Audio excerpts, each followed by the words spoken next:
मैं कुमार डंडिया आज फिर आया हूँ। तो आज हम मेरा टॉपिक है, चूँकि मेंस का सीरीज करने वाले हैं, हर एक इस मेंस यूपीएससी के लिए मेंस का सीरीज शुरू करने वाले हैं, तो इसलिए पहले हम विचार कि भाई इतिहास को कैसे समझा जाए उस पर विचार कर लिया जाए।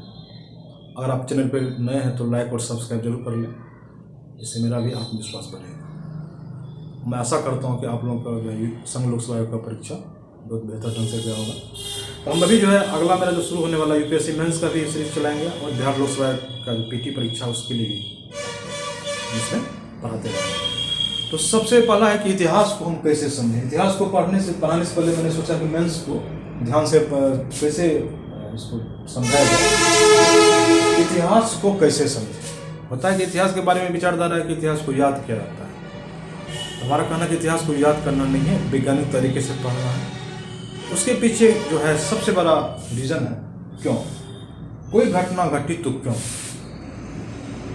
हम सब यूपीएससी की तैयारी कर रहे हैं तो क्यों, आईएएस बनने के लिए, हम लोग बीपीएससी की तैयारी कर रहे हैं तो क्यों, एसडीएम बनने के लिए। हम सारा काम इस तरह करते हैं लेकिन इस पर ध्यान नहीं देते हैं। चलिए इसे आप इस उदाहरण से इसको क्यों को समझते हैं।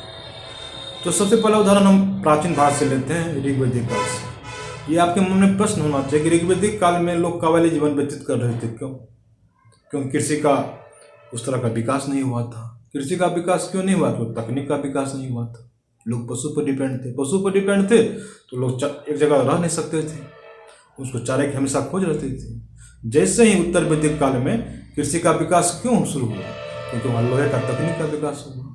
जैसे लोहे का तकनीक के बारे में जानकारी हुई तो कृषि का विकास होना शुरू हो गया, लोग अस्थायी जीवन व्यतीत करने लगे। तो हर एक घटना के पीछे क्यों है।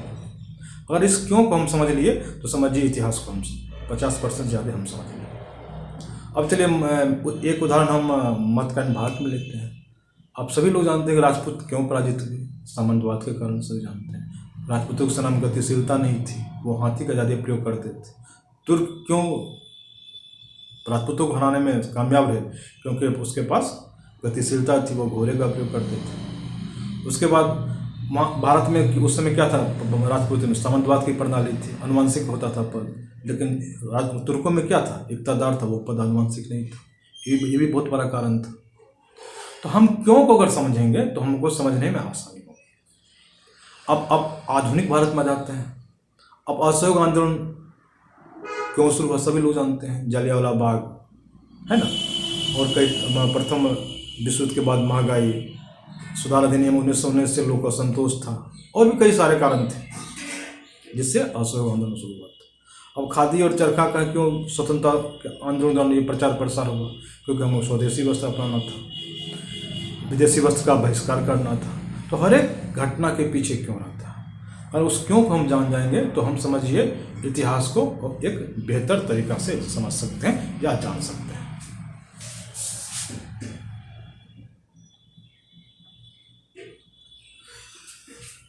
अगर क्यों को हम समझ लेते हैं तो इतिहास को एक बेहतर तरीके से हम समझ सकते हैं। इतिहास को समझना हमारे लिए आसान होगा।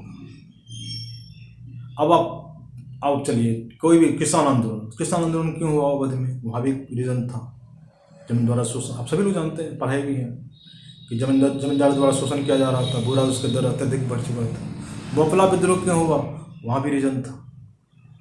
तो हर एक घटना के पीछे अगर हम क्यों को समझ लेते हैं तो हमारा काम आसान हो जाता है। 1857 का विद्रोह देख लेते हैं। आप सभी लोग जानते हैं 1857 का विद्रोह क्यों शुरू हुआ, हम लोग उस क्यों को समझ लेते हैं। अगर उस क्यों को हम समझ लेंगे तो हमको समझना आसानी होगा। इसलिए इतिहास में इस क्यों को समझना बहुत जरूरी है। अगर इतिहास को समझना है तो हमें इस क्यों को समझना पड़ेगा। अगर इस क्यों को बिना समझे हम इतिहास को हम नहीं समझ सकते। अगर क्यों समझ लिए तो समझिए बहुत सारा काम आसान हो जाएगा। और एक कारण एक प्रभाव भी आता है, उसकी चर्चा भी बाद में करेंगे। इतिहास की देखिए इतिहास के हर एक घटना का दूसरे घटना से संबंध है। इस संबंध में जो है क्यों बहुत बड़ा एक महत्वपूर्ण रोल निभाता है। ये क्यों जो है एक बहुत बड़ा महत्वपूर्ण रोल निभाता है। जैसे उत्तर वैदिक काल में देखिए लोहे के तकनीक का विकास शुरू हुआ, लोहे की तकनीक की जानकारी हुई, लोहे तो कृषि का विकास शुरू हुआ। देखिए एक घटना दूसरे घटना से कितना। ऋग्वैदिक काल में क्यों कृषि का डेवलपमेंट नहीं हो रहा था, क्योंकि लोहे का तकनीक नहीं था उसमें। सिंधु घाटी में क्यों है ना, वहाँ भी उसमें अभी भी नए नए अनुसंधान हो रहे हैं। मतलब हाँ, अब देखिए बौद्धिक आंदोलन को देखिए आप, वहाँ भी क्यों है, हाँ? उपनिषद में भी क्यों है, मतलब, है ना। तो हर एक घटना के, गुप्त काल को स्वर्ण युग क्यों कहा जाता है, इसमें भी क्यों है। अब गुप्त काल को स्वर्ण युग नहीं कहा जाता है, उसमें एक विवाद है, डी.एन. झा ने लिखा है, तो उसमें भी क्यों है। तो हर एक घटना के पीछे क्यों रहता है, हर एक घटना का एक दूसरे घटना से संबंध है इतिहास में। अगर इस संबंध को हम जान जाते हैं तो उसके बाद इतिहास समझना आसान हो जाएगा। इससे क्या होगा, इतिहास समझने में आपको आसानी होगी। और हम सभी लोग इसी क्यों के अनुसार चलते हैं, लेकिन हम काम नहीं करते हैं, हम इस पर विचार नहीं करते हैं। और अभी हम इसी तरह, हम आपको जब टॉपिक पढ़ाएंगे, शुरू करेंगे मेंस का सीरीज, तो हम इसी तरह इसी वैज्ञानिक अंदाज में पढ़ाएंगे, जिससे आपको इतिहास याद नहीं करना पड़े। ये नहीं है कि इतिहास याद करने का विषय वस्तु है, हमको इतिहास याद करना चाहिए, ये काम नहीं होगा। आप इतिहास आसानी से समझेंगे और कोई परेशानी नहीं होगा आपको इतिहास समझने में।